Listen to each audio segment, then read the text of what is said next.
اعوذ باللہ من الشیطان الرجیم بسم اللہ الرحمن الرحیم الحمد للہ رب العالمین وصلی اللہ علی محمد وآلہ الطاہرین اللہم صلی علی محمد وآل محمد ولعنۃ اللہ علی اعدائہم اجمعین بسم اللہ الرحمن الرحیم اللہم اشکر لہما تربیتی وأثبہما علی تکرمتی واحفظ لہما ما حفظاہ منی فی صغری۔ حضرت امام سجاد علیہ السلام کی دعا صحیفہ سجادیہ جو مجموعہ ہے 54 دعاؤں کا، اس کی 24 نمبر دعا امام سجاد علیہ السلام نے اپنے والدین کے لیے کی ہے۔ اس دعا کی شرح و تفصیل پیش کی جا رہی ہے۔ ہم اس فقرے پہ پہنچے ہیں کہ جس فقرے کے لیے علامہ سید علی مدنی علی مدنی صاحب ریاض السالکین جو صحیفہ سجادیہ کی بڑی شرحیں لکھی گئیں، ان میں سب سے زیادہ اہم شرح جناب سید علی خان مدنی کی ہے۔ سید تھے، خان ان کے باپ کو ہندوستان میں لقب ملا تھا بادشاہ کی طرف سے، اس لیے خان کہلاتے ہیں، ورنہ وہ مدنی حسینی سید تھے۔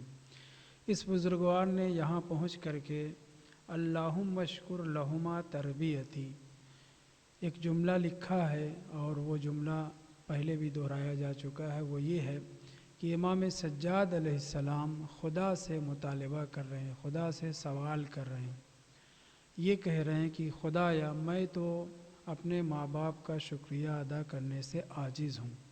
والدین اس قدر عظمت اور اہمیت رکھتے ہیں کہ میں ان کا شکریہ ادا نہیں کر سکتا ہوں۔ اظہار عجز کر رہے ہیں امام سجاد علیہ السلام۔ اسی مطلب کو سید علی خان مدنی نے عمومیت دی ہے کہ نہ صرف امام سجاد علیہ السلام، کوئی بھی بندہ چاہے جتنی عظمتوں کا مالک کیوں نہ ہو، وہ اپنے والدین کا شکر گزار رہتے ہوئے بھی حق شکریہ ادا نہیں کر سکتا۔ اس لیے توسل امام سجاد علیہ السلام نے خدا سے وسیلہ، خدا کو وسیلہ قرار دیا ہے اپنے ماں باپ کا شکریہ ادا کرنے کے لیے۔ یہ نہایت اہم بات ہے کہ امام سجاد جیسے امام معصوم خدا سے یہ کہہ رہے ہیں کہ پالنے والے میں اپنے والدین کا شکریہ ادا نہیں کر سکتا، تو ہی ان کا شکر گزار ہو جا، ان کا شکریہ ادا کر۔ کس مطلب پر؟ تربیتی، جو انہوں نے میری تربیت کی ہے۔ تربیت کی تعریف میں ہمارے علماء نے گفتگو کی ہے، ان میں سے ایک یہی سید علی خان مدنی ہیں۔ انہوں نے تعریف تربیت میں یہ کہا ہے، تبلیغ الشیء الی کمالہ شیئا فشیئا۔ تبلیغ باب تفعیل سے ہے، بلوغ یعنی پہنچنا اور تبلیغ یعنی پہنچانا۔ امام سجاد علیہ السلام نے یہاں پہ کیا کہا ہے؟ تربیتی، میری تربیت جو میرے والدین نے کی ہے اس کا شکر گزار میں تو ہوں، لیکن میں حق شکریہ علیکم السلام ادا نہیں کر سکتا ہوں، لہٰذا خدایا تو ان کا شکر گزار ہو جائے۔ تو اب یہ تربیت کیا ہے، اس پر پہنچ کر کے سید علی خان مدنی فرماتے ہیں، تبلیغ الشیء الی کمالہ، کسی شے کا پہنچا دینا اس کے حد کمال تک، مرحلے کمال تک پہنچا دینا، شیئن فشیئن یعنی دھیرے دھیرے، یعنی یکایک کسی چیز کو کسی منزل تک نہیں پہنچایا جا سکتا۔ کسی کو پروان چڑھا رہے ہیں، ٹائم لگے گا، ویسے ہی تربیت کا معنی تبلیغ الشیء الی کمالہ ہے، مگر شیئن فشیئن، دھیرے دھیرے کسی، اب یہاں پہ شے لفظ استعمال کیا ہے، یعنی اولاد کی تربیت کرنا ہے تو ان کو بھی یکایک جو ہے ان کے گھور کر کے پلایا نہیں جا سکتا تربیت اور اخلاق کو، بلکہ دھیرے دھیرے انسان اور بچے سدھرتے ہیں۔ اسی طریقے سے اخلاق اور تربیت میں انسان کو، یہاں اس لیے شے استعمال ہوا ہے، یعنی ہر چیز جس کے سنوارنے میں ٹائم لگتا ہے، دھیرے دھیرے منزل کمال کو پہنچتی ہے، اس کے لیے لفظ تربیت استعمال کیا جا سکتا ہے۔ اب جس کو تربیت کی گئی ہے وہ مفعول ہے، مربی اسے کہیں گے، اور جو تربیت کرنے والا ہے وہ فاعل ہے، اسے مربی کہیں گے۔ خود مربی کا کلمہ اردو میں بھی استعمال ہے، مگر مربع اردو میں کچھ اور معنی رکھتا ہے، معجون وغیرہ کے معنی میں۔ تو یہاں پہ عربی اعتبار سے مربع باب تفعیل سے مفعول واقع ہوا، نہیں جس کو پروان چڑھایا گیا ہو، جس کی تربیت کی گئی ہو۔ یہاں پر پہنچ کر کے ایک واقعہ تھوڑا طول و تفصیل کے ساتھ ہے، مگر کچھ اس کے نکات بیان کرنے ہیں کہ ماں باپ کی عظمت اور اہمیت اس قدر پروردگار عالم کے نزدیک ہے کہ خداوند متعال نے حضرت یوسف کے خواب میں بھی ان کے ماں باپ کو، یا یوں کہوں کہ ان کے ماں اور خالہ کے تذکرے کو خصوصی طور پر ذکر کیا۔ حضرت یوسف نے کیا کہا تھا؟ اذ قال لأبیہ یا ابت انی رأیت احد عشر کوکبا۔ اس وقت کو یاد کرو اے ہمارے نبی جب حضرت یوسف نے اپنے باپ حضرت یعقوب سے کہا تھا کہ اے بابا میں نے 11 ستارے دیکھے ہیں۔ اس پر عطف کیا والشمس والقمر، اور میں نے سورج اور چاند کو دیکھا ہے۔ خواب میں بھی بھائیوں کے اوپر ماں اور باپ کی عظمت کو ظاہر کرتے ہوئے پہلے ستارے کا تذکرہ ہے، پھر ماں باپ کا تذکرہ ہے خاص طور سے۔ واضح بات، یعنی پہلے بھائیوں کا تذکرہ، یعنی مصداق کے اخوہ جو ہے وہ ستارے ہیں۔ تو یہاں پہ یہ اہمیت بیان کی جا رہی کہ ان دونوں کی فضیلت اور امتیازات کو مد نظر رکھ کر حضرت یوسف علیہ السلام نے خواب میں 11 ستارے کو اور سورج و چاند کو اپنا سجدہ کرتا ہوا دیکھا تھا، مگر تذکرہ کرتے وقت پہلے ستاروں کا ذکر کر دیا گیا، پھر سورج چاند کا ذکر کیا گیا ہے تاکہ ماں باپ کی عظمت اور خصوصیت مزید عیاں ہو جائے اور اولاد پر ماں باپ کی عظمت کا بیان کرنا پابرجا ہو جائے۔ یہاں پہنچ کر کے 2-3 اشکال اور باتیں ہیں۔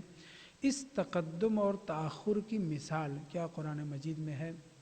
ہاں، کئی جگہ، نہ صرف قرآن میں، عربی ادب میں بھی پہلے جب کسی اہم چیز کو بیان کرنا ہوتا ہے تو اس سے کم درجے کی اہمیت رکھنے والی چیزوں کا تذکرہ ہوتا ہے مقدمتاً، تاکہ ذہن آمادہ ہو جائے اہم بات کو سننے کے لیے۔ حضرت یوسف نے خواب میں سورج کو بھی دیکھا، چاند کو بھی دیکھا، ستاروں کو بھی دیکھا، لیکن جب مقام بیان میں آئے تو پہلے ستاروں کا تذکرہ کیا تاکہ جو ستارے ان کا مصداق جو بھائی لوگ ہیں پہلے ان کا تذکرہ ہو جائے، پھر جو ان سے بھی زیادہ اہم ہے یعنی ماں باپ ان کا تذکرہ ہو۔ اس کی مثال قرآن مجید میں آیت نہیں لکھ سکا ہوں جہاں پہ ملائکہ کے تذکرے کے بعد پہلے الملائکہ استعمال ہوا ہے، پھر اس کے بعد وجبریل و میکائیل بھی آیا ہے۔ خوب جب ملائکہ کہہ دیا گیا تو اس میں تو جبرائیل و میکائیل شامل ہی ہیں، مگر امتیاز، خصوصیت، خاص توجہ بڑے بڑے فرشتوں پر رکھنے کے لیے بعد میں ملائکہ کے ذکر کے بعد جبرائیل اور میکائیل کا خاص طور سے تذکرہ کیا گیا ہے، اور کلام عرب میں یہ سب چیزیں پائی جاتی ہیں۔ یہاں پہ ایک اشکال ہو سکتا ہے، توجہ کریں اشکال، مگر کیا پیغمبر اسلام نے یہ نہیں فرمایا ہے کہ جب کسی صحابی نے پوچھا کہ میں کس کی اتباع کروں، کس کی بات کو سنوں، کس کی اطاعت کروں، تو پیغمبر نے کیا کہا تھا؟ امک، اپنے ماں کے ساتھ اچھا سلوک کرو۔ دوبارہ پلٹ کر کے پوچھا تب بھی کہا امک، تیسری مرتبہ پوچھا تب بھی کہا امک، چوتھی مرتبہ جب پوچھا تب کہا کہ ابا کا۔ اس سے کیا پتہ چلا؟ بہرحال ماں کا مرتبہ باپ کے مقابل میں کئی گنا ہے، یعنی پہلے ماں کا احترام، اس کی عظمت، اس کے اوپر توجہ، اس کے ساتھ حسن سلوک، تب باپ کا۔ تو یہاں پر بہت توجہ رہے، یہاں پر بھی جب برادران یوسف کے تذکرے کے بعد خواب کی بات ہو رہی ہے تو اس میں اس طرح سے ہونا چاہیے تھا، یا ابت انی رأیت احد عشر کوکبا والقمر والشمس۔